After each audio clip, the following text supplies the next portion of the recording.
Notre Dieu est tellement, tellement saint. Car l'apôtre Jean, dans une vision, a été ravi en esprit au ciel. Il a vu notre Dieu, assis sur un trône de gloire.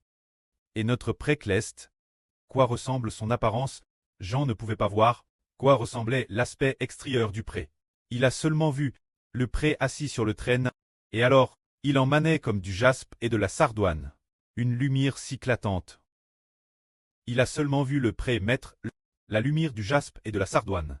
Par cela, il ne voyait rien d'autre, juste assis sur le trône de gloire, rayonnant continuellement, de la lumière du jaspe et de la sardoine. Et de plus, il y avait un arc-en-ciel autour du trône. Bien Essers, notre précleste, a bel et bien une apparence et une forme. Mais l'apôtre Jean a seulement vu le pré assis sur le trône de gloire, mettant une lumière blouissante et infinie. Voyons maintenant le nom du pré. Aussi appelle le pré des lumières. Dès qu'on parle de lumière, nous comprenons qu'il n'y a aucune ténèbre, qu'il est parfaitement, absolument saint.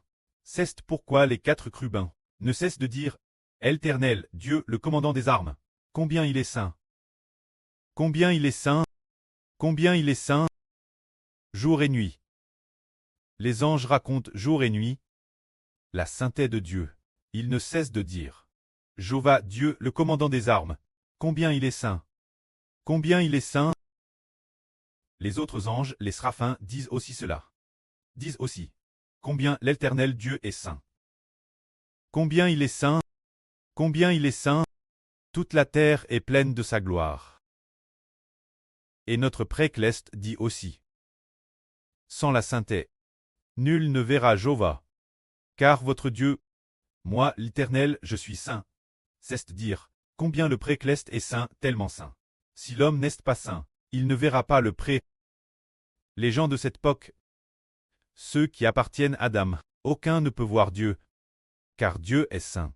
Les descendants d'Adam sont tous pécheurs. Donc, ils ne peuvent pas voir Dieu. Le pré à Madame dit Mose, « Nul homme ne peut voir ma face et vivre. Ainsi tous ceux qui ne sont pas saints et qui voient la face de Dieu mourront. » C'est pourquoi ceux qui voient Dieu doivent impérativement être saints. L'avenir après notre résurrection d'entre les morts. Nous serons parfaitement saints. Maintenant nous, lave et purifie par le sang précieux du Seigneur Christ, et remplis du Saint-Esprit du pré. Notre esprit intérieur est aussi saint. L'avenir ressuscitant d'entre les morts. Nous aurons un corps nouveau, et l'esprit intérieur sera entièrement purifié. Ce moment tel, nous pourrons voir la face de notre précleste. Car le précleste est saint. C'est pourquoi ceux qui viennent devant le pré sont tous saints. Alors, les 4 chérubins sont-ils saints? Puisqu'ils se tiennent devant Dieu, c'est absolument saint, sans aucune impureté ni aucune mauvaise pense. Les 24 anciens assis autour du précleste, ils sont aussi saints, parce que ils ont déjà vaincu. Les 2 fils assis, la droite et la gauche du précleste, sont le Seigneur Christ et le frère Hébert, doivent aussi être saints. Ce n'est qu'un temps saint, que l'on peut venir devant le précleste. Que la gloire soit au pré et au Seigneur. Amen.